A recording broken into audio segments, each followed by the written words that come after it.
অভ্যুত্থানের মধ্য দিয়ে নিকৃষ্টতম স্বৈরাচার শেখ হাসিনার পতনের পর প্রথমবারের মতো আপনাদের সাথে কথা বলতে আসলাম। এই অভ্যুত্থান কতটা সফল হবে, এই অভ্যুত্থানের মধ্য দিয়ে নতুন বাংলাদেশ গড়ার যে স্বপ্ন দেশের জনগণ দেখছে সেটা কতটুকু সফল হবে সেটা নির্ভর করছে এই অভ্যুত্থানের উপরে দাঁড়িয়ে যে সরকার গঠিত হবে তার উপরে। কেমন সরকার গঠিত হচ্ছে, সরকারে কারা থাকছেন, সরকার প্রধান কে হচ্ছেন, এগুলো নিয়ে বিস্তর আলোচনা হয়েছে, বিস্তর জল্পনা চলছে। এবং যে অভ্যুত্থানটা হয়েছে এখানে ছাত্র জনতার অভ্যুত্থান বলা হলেও মূলত নেতৃত্বে ছিলেন ছাত্ররা, অর্থাৎ বৈষম্য বিরোধী ছাত্র আন্দোলন। এবং তাদের পক্ষ থেকে, বৈষম্য বিরোধী ছাত্র আন্দোলনের সমন্বয়কদের পক্ষ থেকে ইতিমধ্যেই একজনের নাম প্রস্তাব করা হয়েছে। আমরা অনেকেই নিশ্চয়ই সেটা জেনে গেছি। তারা ডক্টর মোহাম্মদ ইউনূসের নাম প্রস্তাব করেছে এই সরকারের প্রধান হিসেবে। এবং তারা জানিয়েছে ইতিমধ্যে তারা ডক্টর মোহাম্মদ ইউনূসের সাথেও কথা বলেছেন এবং তিনি রাজি হয়েছেন এই মুহূর্তে নতুন এই সরকারের প্রধান হিসেবে দায়িত্ব নিতে। কিন্তু সরকারে আর কারা থাকছেন সে ব্যাপারটা এখন পর্যন্ত তারা নিশ্চিত করেনি। তবে তারা জানিয়েছে শীঘ্রই তারা একটা তালিকা প্রস্তাব করবে। সেই তালিকা অনুযায়ী যে সরকার গঠিত হবে সেটা নাও হতে পারে, কিন্তু যেহেতু এই অভ্যুত্থানের উপরে দাঁড়িয়ে সরকার গঠিত হচ্ছে এবং এই অভ্যুত্থানের মূল নেতৃত্বে বৈষম্যবিরোধী ছাত্র আন্দোলন ছিল, সুতরাং তাদের প্রস্তাবনা অবশ্যই গুরুত্বের সাথে বিবেচনায় নেওয়া হবে।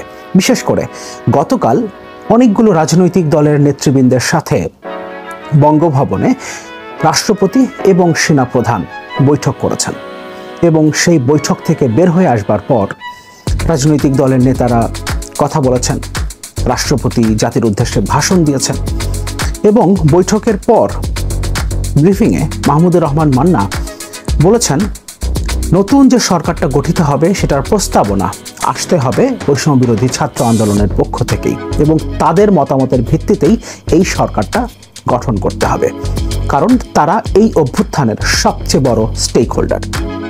ফলে তাদের মতামত ছাড়া কোনো সরকার গঠন করা যাবে না। এবং ইতিমধ্যেই আমরা তাদের একটা মতামত অন্তত পেয়েছি, সরকার প্রধান কে হবে। এখন কি ধরনের সরকার গঠিত হতে পারে? তিন ধরনের সরকার গঠনের সম্ভাবনা আমার বিবেচনায় ছিল। তবে ডক্টর মোহাম্মদ ইউনূসের নাম প্রধান উপদেষ্টা হিসেবে প্রস্তাব করবার পর দুটো অপশন বাকি থাকে। যেহেতু বিষয়টা এখনো ডিসাইডেড নাই, কারণ তিনটা অপশন নিয়ে আমরা কথা বলবো। এবং বাংলাদেশে বর্তমানে যে পরিস্থিতি, বিশেষ করে ল অ্যান্ড অর্ডার সিচুয়েশন, সেখানে এই পরিস্থিতিকে সামাল দেবার জন্য বাংলাদেশের বর্তমানে অর্থনৈতিক যে পরিস্থিতি এবং সামনে রাজনৈতিক যে চ্যালেঞ্জগুলো আসবে সেগুলোকে হ্যান্ডেল করবার জন্য কি ধরনের সরকার প্রয়োজন এবং যে সম্ভাবনার স্বপ্নে ছাত্র জনতার এই বিপ্লব, অর্থাৎ নতুন একটা বাংলাদেশ গড়ে তোলার যে স্বপ্নে এই গণ অভ্যুত্থান, সেই স্বপ্ন বাস্তবায়নের জন্য এই মুহূর্তে কি ধরনের সরকার প্রয়োজন সে ব্যাপারে আমার ওপিনিয়ন আপনাদের সাথে শেয়ার করব। আগেই বলেছি আমার বিবেচনায় তিন ধরনের সরকার গঠনের সম্ভাবনা আছে। একটা সিভিল সোসাইটি গভর্নমেন্ট, যেটা আমরা সাধারণত তত্ত্বাবধায়ক সরকার হিসেবে দেখে অভ্যস্ত, এর সফলতা এবং ব্যর্থতা দুটোই আমরা দেখেছি। আরেকটা পলিটিক্যাল ন্যাশনাল গভর্নমেন্ট এবং আরেকটা হতে পারে সিভিল সোসাইটি এবং পলিটিক্যাল লিডার এর সংমিশ্রণে একটা সরকার। সিভিল সোসাইটি গভর্নমেন্টে এর আগে আমরা দেখেছি তত্ত্বাবধায়ক সরকারগুলো যেভাবে গঠিত হয়েছে, যেখানে প্রস্তাব করা হয়েছে ইতিমধ্যেই ডক্টর মোহাম্মদ ইউনূসের নাম নতুন সরকারের প্রধান উপদেষ্টা হিসেবে। এরকম ডক্টর সালেউদ্দিন আহমেদ, নূর খান লিটনের মতো মানবাধিকার কর্মী, এরকম সিভিল সোসাইটির সদস্যদের নিয়ে, যেখানে বিভিন্ন শ্রেণী পেশার মানুষ যারা পরিচিত, যারা জনগণের আস্থাভাজন, তাদেরকে নিয়ে একটা সরকার গঠিত হতে পারে। আগেই বলেছি এর সফলতা এর ব্যর্থতা আমরা দেখেছি। আমরা 96 পরে দেখেছি, আমরা 2001-এর পরে দেখেছি এবং এরপর সর্বশেষ 2006-এর পরে যে ঘটনা প্রবাহ এবং তারপর 1-11 সরকারের পরে 2 বছর তত্ত্বাবধায়ক সরকারের টিকে থাকা, সবকিছু আমরা দেখেছি এবং তাদের সফলতার জায়গাগুলো, তাদের ব্যর্থতার জায়গাগুলো আমাদের জানা। আরেকটা হতে পারে ন্যাশনাল গভর্নমেন্ট, যে প্রস্তাবটা শুরুতেই বৈষম্যবিরোধী ছাত্র আন্দোলন করেছিল, তবে এখন তারা ডক্টর ইউনূসের নাম প্রস্তাবের মধ্য দিয়ে প্রথম এবং আমার তৃতীয় যে অপশন, সেই দুটো অপশন আসলে বাকি থাকে। পলিটিক্যাল ন্যাশনাল গভর্নমেন্টের ফরমেশনের ব্যাপারটা এখন আর বৈষম্যবিরোধী ছাত্র আন্দোলনের প্রস্তাবনায় নেই, এমনটাই মনে হচ্ছে। তবে এর আগে তারা ন্যাশনাল গভর্নমেন্টের কথা বলেছিল।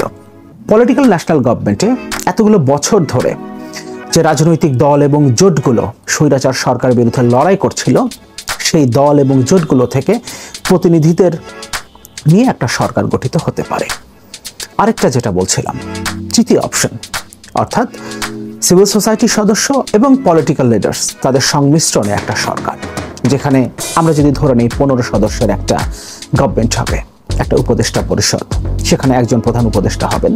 যেহেতু একটা নাম প্রস্তাবনায় এসেছে, আমরা সেই নামকে বিবেচনায় রেখে যদি চিন্তা করি, তাহলে আর 7 জন পলিটিক্যাল পার্সন এবং আর 7 জন সিভিল সোসাইটির সদস্য, তাদের সংমিশ্রণে একটা সরকার হতে পারে। এবং প্রথম এবং তৃতীয় এই দুটো অপশন এখন রয়েছে বৈষম্যবিরোধী ছাত্র আন্দোলনের প্রস্তাবনার পর, প্রধান উপদেষ্টা হিসেবে ডক্টর মোহাম্মদ ইউনূসের নাম প্রস্তাবনার পর। আমি কোন সরকারকে এই মুহূর্তে প্রয়োজন বলে মনে করি? যদি আমাকে বেছে নিতে বলা হয়, তাহলে আমি তৃতীয় অপশনটা বেছে নিব। কারণ এই মুহূর্তে দেশের যে পরিস্থিতি এবং সামনে যে রাজনৈতিক চ্যালেঞ্জগুলো আসবে, সামনে যে অর্থনৈতিক চ্যালেঞ্জগুলো আসবে, সব কিছুকে যদি আমরা বিবেচনায় নেই, তাহলে এই মুহূর্তে সিভিল সোসাইটি এবং পলিটিক্যাল লিডার্স তাদের সংমিশ্রণে একটা সরকার এদেশে দরকার। সেখানে আস্থাভাজন হিসেবে ডক্টর মোহাম্মদ ইউনূসকে সবাই যদি মেনে নেয়, সেক্ষেত্রে তিনি সরকার প্রধান অর্থাৎ প্রধান উপদেষ্টা হতে পারেন। এবং এরপর রাজনৈতিক যে চ্যালেঞ্জগুলো আসবে সেগুলো মোকাবেলা করবার জন্য রাজনৈতিক নেতারা থাকবেন, এবং অর্থনীতি এবং অন্যান্য যে চ্যালেঞ্জগুলো আমাদের রয়েছে, যে রিফর্মগুলো প্রয়োজন, তার জন্য সিভিল সোসাইটির সদস্যরা থাকবেন। এবং এই সিভিল সোসাইটির সদস্যদের মধ্যে আমার বিবেচনায় অন্তত একজন শিক্ষার্থীদের প্রতিনিধি থাকা দরকার, যারা এই গণ অভ্যুত্থানে নেতৃত্ব দিয়েছেন তাদের মধ্য থেকে। অনেকে বলতে পারেন বয়সে তারা অনেক তরুণ, কিন্তু এত বড় গণ অভ্যুত্থানের নেতৃত্ব তারা দিয়েছেন, সুতরাং এই সরকারে তাদের প্রতিনিধিত্ব থাকা দরকার। সিভিল এবং পলিটিক্যাল পার্সনদের সংমিশ্রণে একটা সরকার গঠিত না হলে এই মুহূর্তে যে চ্যালেঞ্জগুলো সেটা মোকাবেলা করা যাবে না।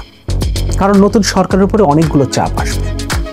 এই সরকারটা কতদিন থাকবে ক্ষমতায়, তারা কি কি রিফর্ম করবে, কি কি কাজ করবে, এগুলো এখন পর্যন্ত ডিসাইডেড না। এবং যে পরিস্থিতির উপরে দাঁড়িয়ে এই সরকারটা গঠিত হবে, তাকে অনেকগুলো কাজ করতে হবে। কারণ গত 16 বছরে দেশের সবগুলো সাংবিধানিক প্রতিষ্ঠান, রাষ্ট্রীয় প্রতিষ্ঠান ধ্বংস করেছে আওয়ামী লীগ।